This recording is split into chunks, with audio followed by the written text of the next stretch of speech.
कात्यायनी माता की कथा। माँ दुर्गा के छठवें स्वरूप का नाम कात्यायनी है। इनका कात्यायनी नाम पड़ने की कथा इस प्रकार है। कत नामक एक प्रसिद्ध महर्षि थे। उनके पुत्र ऋषि कात्य हुए। इन्हीं कात्य के गोत्र में विश्व प्रसिद्ध महर्षि कात्यायन उत्पन्न हुए थे। इन्होंने भगवती पराम्बा की उपासना करते हुए बहुत वर्षों तक बड़ी कठिन तपस्या की थी। इनकी इच्छा थी कि माँ भगवती उनके घर पुत्री के रूप में जन्म लें। माँ भगवती ने उनकी यह प्रार्थना स्वीकार कर ली थी। कुछ काल पश्चात जब दानव महिषासुर का अत्याचार पृथ्वी पर बहुत बढ़ गया, तब भगवान ब्रह्मा, विष्णु, महेश तीनों ने अपने अपने तेज का अंश देकर महिषासुर के विनाश के लिए एक देवी को उत्पन्न किया। महर्षि कात्यायन ने सर्वप्रथम इनकी पूजा की। इसी कारण से यह कात्यायनी कहलाई। ऐसी भी कथा मिलती है कि ये महर्षि कात्यायन के महापुत्री रूप से उत्पन्न हुई थी। आश्विन कृष्ण चतुर्दशी को जन्म लेकर शुक्ल सप्तमी, अष्टमी तथा नवमी तक 3 दिन इन्होंने कात्यायन ऋषि की पूजा ग्रहण कर दशमी को महिषासुर का वध किया था। माँ कात्यायनी अमोघ फलदायिनी है। भगवान कृष्ण को पति रूप में पाने के लिए ब्रज की गोपियों ने इन्हीं की पूजा कालिंदी यमुना के तट पर की थी। ये ब्रजमंडल की अधिष्ठात्री देवी के रूप में प्रतिष्ठित है।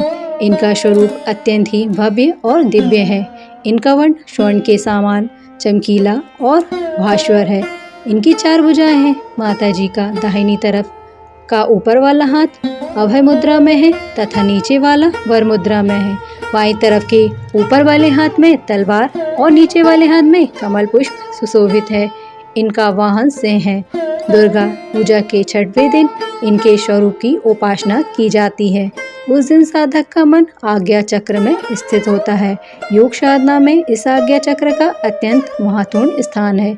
इस चक्र में स्थित मन वाला साधक माँ कात्यायनी के चरणों में अपना सर्वस्व निवेदित कर देता है।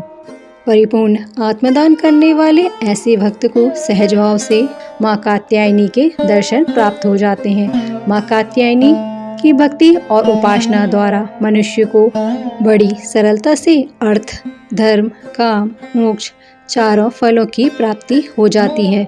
वह इस लोक में स्थित रहकर भी अलौकिक तेज और प्रभाव से युक्त हो जाता है। उसके रोग, शोक, संताप, भय आदि सर्वथा विनष्ट हो जाते हैं। जन्म जन्मांतर के पापों को विनष्ट करने के लिए माँ की उपासना से अधिक सुगम और सरल मार्ग दूसरा नहीं है। इनका उपासक निरंतर इनके सानिध्य में रहकर परम पद का अधिकारी बन जाता है।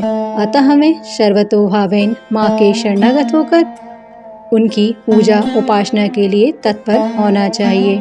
जय माँ कात्यायनी।